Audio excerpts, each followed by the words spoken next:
Halo, selamat siang Sobat RSPAD. Apa kabar? Siang ini kita kembali ke acara Ngobras, ngobrol bareng spesialis.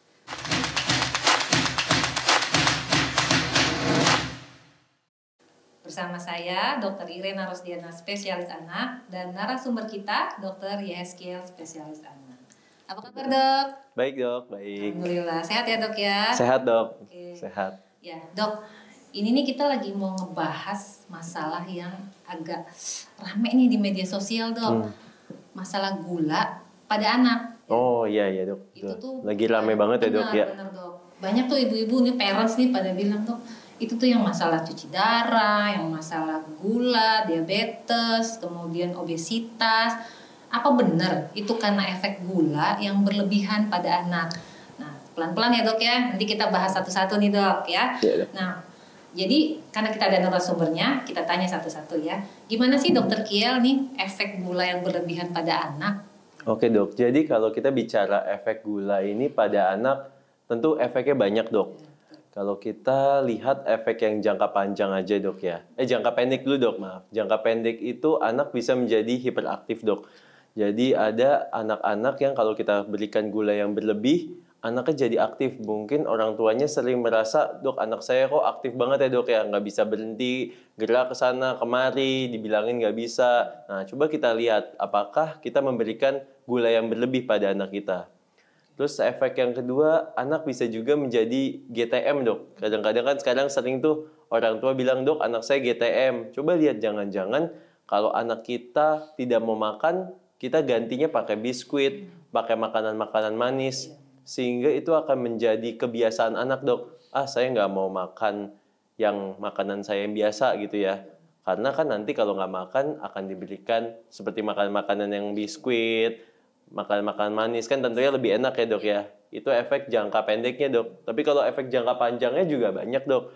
Bisa berhubungan dengan diabetes, juga berhubungan dengan kelainan masalah ginjal, lalu karies dentis, karies gigi itu, Dok. Ya, itu, Dok, kurang lebih, Dok. Efeknya, Dok, gula pada anak yang berlebihan. Banyak juga ya, Dok ya, efeknya ya. Jangka pendek, jangka panjang, sampai tadi GTM. Iya, Dok, betul, Dok. Ya, karena sebenarnya kan anak-anak itu belajar ya, Dok ya, dari kita ya. Kalau nggak dikasih makan ini, nanti juga dikasih yang manis-manis sih sama betul, mama. Dok, betul. Anak ini kan sesuai dengan apa yang orang tua kasih, Dok. Apa yang orang tua berikan ya, orang tua stok apa ya anak ya makan. Orang tua nyediain makanan apa ya anak akan makan, Dok. Oke, jadi harus hati-hati nih parents nih ya. Kita nih lihat dulu nih gulanya seperti apa kan, nanti kita bahas lagi deh, pokoknya tenang aja ya. Cuman efek gula berlebihan memang tidak baik buat anak-anak karena jangka panjangnya tadi sampai ke diabetes, sampai obesitas dan gagal ginjal ya, Dok. Oke ya. Oke, nah terus ini saya mau nanya lagi nih, Dok. Kan tadi ngomongin diabetes, Dok. Nah, anak-anak tuh ya setahu saya, Dok ya, kita ini ada 2 tipe ya, diabetes tipe 1, tipe 2. Nah, yang mesti kita waspadai ini yang mana nih, Dok? Oke, Dok. Jadi kalau gula berlebih ini hubungannya sih sebenarnya lebih ke diabetes yang tipe 2, Dok.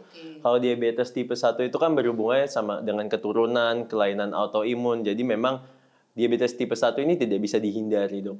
Berbeda dengan diabetes tipe 2, memang berhubungan dengan lifestyle, Dok. Jadi makanan yang dikonsumsi, terus juga pola hidup, olahraga itu berhubungan. Dan kalau kita lihat tren dari diabetes tipe 2 ini sekarang semakin muda, Dok. Dulu kan kita tahu orang dengan diabetes itu sakit orang tua ya, Dok ya. Jadi di usia 50, 60 tahun. Tapi kalau sekarang usia-usia 30, 40 tahun bahkan ada beberapa kasus diabetes tipe 2 yang di bawah 20 tahun juga sudah ada, Dok. Oke, ya. Ngeri juga ya, Dok ya? Ya, Dok. Oke, dia diabetes ya. Tapi kalau yang tipe 1 tadi memang kita nggak bisa hindari berarti ya? Tidak bisa, Dok. Kalau tipe 1 memang itu, Dok, kelainan bawaan atau imun, Dok. Oke, yang tipe 2 masih bisa kita hindari dengan menjaga makanannya itu, ya, Dok ya? Betul, Dok, betul. Oke, itu tadi diabetes, Dok. Nah, kalau yang saya pernah lihat nih, Dok, di media sosial, anak-anak cuci darah katanya karena kebanyakan minum kemasan, minuman kemasan tuh, Dok, yang kayak boba atau sebagainya mungkin ya, Dok ya. Nah, gimana ya, Dok? Bener apa nggak sih, Dok, itu? Oke, Dok. Jadi ini kembali lagi, Dok. Jadi kalau pada anak penyebab gangguan ginjal atau kita bilangnya gagal ginjal kronik yang tahap akhir ya dok ya, yang sampai butuh cuci darah kan gagal ginjal kronik tahap akhir dok. Ini berbeda dengan orang dewasa. Kalau orang dewasa memang penyebabnya itu penyakit-penyakit seperti diabetes yang nantinya menyebabkan gagal ginjal kronik. Tapi kalau pada anak, gagal ginjal kronik ini sebagian besar sebenarnya disebabkan oleh misalkan kelainan bawaan. Misalnya ginjalnya cuma satu, atau polikistik ginjal, ada kista di ginjalnya, atau ada sumbatan di ginjalnya, ataupun kelainan-kelainan yang autoimun, misalnya seperti sindrom nefrotik atau kelainan lain seperti glomerulonefritis. Nah, itu yang menyebabkan gagal ginjal pada anak, dok. Sedang untuk penyumbang seperti diabetes atau hipertensi pada anak ini sebenarnya sangat kecil, dok. Kemungkinannya sekitar kurang dari 10%, dok. Jadi kita harus tahu dulu nih ya, nih gagal ginjalnya pasti ada penyakit dasarnya. Ya, betul. Bukan karena ujuk-ujuk minuman kemasan tadi yang bikin gagal ginjalnya. Ya, betul. Ya, tapi tidak bisa ya, dok ya. Bisa memberi kontribusi ya, dok ya. Betul. Oke. Nah, tadi kan udah ngebahas nih efek-efek gula ke ginjal ya, ke obesitas, diabetes juga. Nah, yang perlu diketahui sama parents nih, tipe-tipe gula tuh kan, nih orang tua bingung nih. Terus anak saya makannya harus yang gimana nih? Gulanya boleh nggak sih dikasih gula merah, gula putih, atau buah, atau apa nih? Gula yang kayak gimana nih, dok? Oh iya, dok. Betul. Jadi kalau secara umum sih bahasa Indonesia kita nyebutnya cuman taunya gula gitu ya, dok ya. Tapi sebenarnya kita harus bedakan, dok, secara struktur. Ada gula itu yang disebut dengan sukrosa, ada fruktosa, ada laktosa ya, dok. Kalau laktosa itu kan dalam susu. Fruktosa misalnya dalam buah-buahan. Kalau ini sih tidak masalah, dok, untuk konsumsi gula yang di dalam buah-buahan, susu itu nggak masalah. Tapi yang dihindari ini ada sukrosa.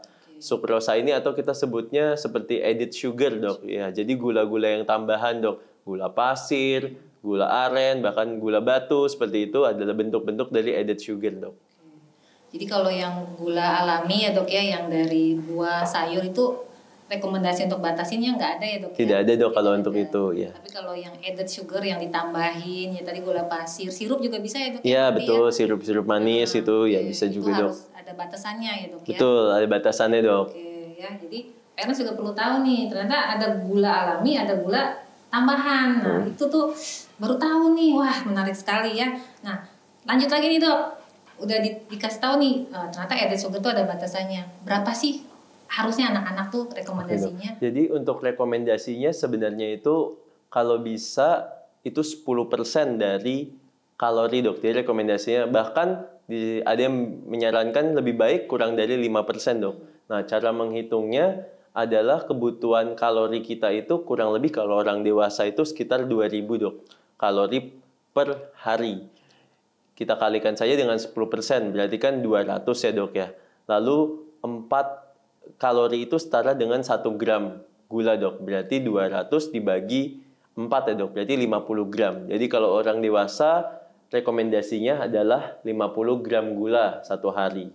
Sedangkan kalau anak-anak, misalkan anak-anak usia sekitar 2 tahun, itu kan kebutuhan kalorinya sekitar 1000.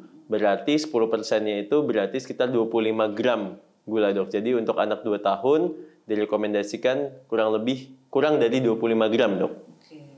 Jadi ada perbedaan nih, parents ya. Dewasa itu 50 gram. Sekitar 50 gram, ya. Betul, dok. Kalau anak-anak sekitar 25 gram, dok. Atau mungkin bahasa gampangnya kalau diterjemahkan itu kalau pakai sendok teh, kan sendok teh itu kurang lebih 1 sendoknya itu sekitar 4 gram, dok. Jadi sekitar kurang lebih 1 hari itu maksimal 6 sendok teh gula, dok ya. Jadi harus dihitung nih, ya. Iya, betul. Nih tadi udah minum teh manis ya, nggak boleh ya anak-anak minum teh manis ya. Iya, dok, sebaiknya jangan, dok. Jangan ya. Tadi kayaknya udah minum misalnya sirup ya atau jus. Nah, berapa tuh gulanya itu harus dihitung tuh parents ya. Jangan udah kasih aja pengen anaknya gemuk, nggak boleh ya, dok. Iya, jangan, dok. Batasannya ya. Iya, kalau untuk minuman-minuman tadi dokter bilang seperti sirup atau kemasan, itu kan di belakangnya ada tulisan kandungannya, dok. Itu harus diperhatikan. Kan tulisannya biasanya 1 serving berapa mili, itu mengandung berapa gula. Nah, itu berapa gram gula, itu yang harus kita perhatikan, dok. Jadi jangan sampai 1 hari melebihi tadi rekomendasi sehariannya, dok. Karena ada beberapa minuman kemasan ya, dok ya. Betul. Ya, itu kadar gulanya cukup tinggi. Betul, dok. Bahkan ada susu itu yang bisa 8 gram, bahkan 12 gram. Jadi minum 2 aja udah hampir untuk 1 hari dok itu. Ya. Iya, belum yang lain-lain dok. Betul. Jadi hati-hati itu, kebutuhannya udah ditakarin nih sama dokter Rizky. Jadi anak-anak tuh sekitar 4 sendok takar ya dok? 6 dok, 6 sendok teh. 6 sendok teh. Kebutuhan gula tambahan. Ya, atau 25 gram. Atau 25 gram kalau mau diukur ya. Gitu ya. Nah, tadi kan sudah dikasih juga tahu tipsnya tuh gimana cara mengurangi asupan added sugar tadi. Berarti kita harus lihat kemasan setiap kita beli minuman buat anak kita ya. Mau yang manis-manis tuh dilihat dulu ya dok ya. Minuman, makanan ya dok ya. Berapa sih kadar gulanya ya. Betul dok, setuju dok. Betul ya.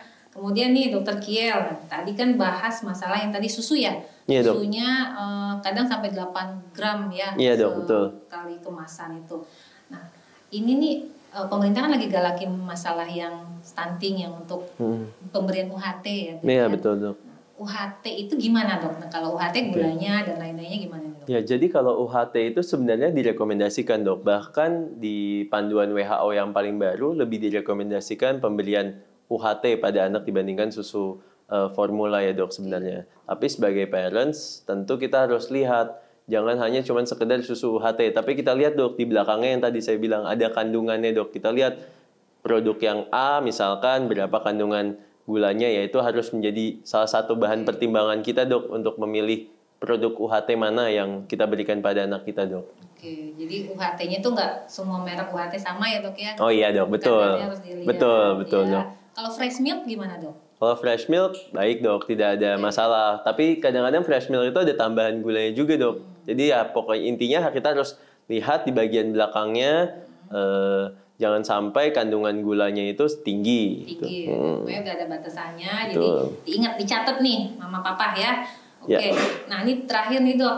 Ini kan anak-anak kok nanti parents bilang ini banyak banget sih pantangannya nih. Terus anak saya makan apa gitu? Sarapannya apa? Kadang ada nih yang anak-anak sarapannya maunya susu sama roti kayak selai coklat. Nah itu gimana sih dok? Oke. Boleh nggak dok? Ya dok. Jadi tentu kita sebagai orang tua harus bijak ya dok ya untuk pemberian makan pada anak. Jangan kita biasakan ya dok yang seperti udah kita berikan susu yang berasa tambah gula, terus ditambah roti coklat udah ada gulanya juga, atau bahkan kita berikannya sereal. Nah sereal juga walaupun kesannya makanan sehat, ada juga yang tambahan gulanya tinggi dok. Karena kan ya perusahaan pasti ingin membuat produk yang laku itu kan dari kemasan dan juga dari rasa ya dok ya. Rasa yang enak kan pasti dengan pemberian gula yang tinggi. Nah itu kita sebagai orang tua harus pintar-pintarnya dok memilih makanan apa yang kita berikan. Tetapi rekomendasi lain lebih baik lagi kalau kita memang memberikannya itu real food dok. Jadi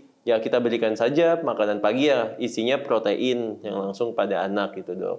Selain itu juga janganlah sebaiknya kita kayak menstok makanan-makanan yang sifatnya itu tinggi gula dok ya. Snack di rumah itu ya jangan dibiasain dok.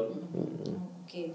Real food ya. Real food tuh berarti nggak boleh frozen food tuh nggak boleh tuh dok? Iya dok, kalau itu kan kita bilangnya ultra processed food dok ya. Makanan-makanan yang udah buatan pabrik itu dok. Ultra processed food itu sebenarnya juga tidak direkomendasikan dok. Selain pengawetnya tinggi ya kita kan juga tidak tahu secara pasti cara pembuatannya ya dok ya. Sebenarnya dok ya walaupun dari perusahaan yang besar terpercaya, tapi kan kita lebih baik sebenarnya real food yang masakan di rumah.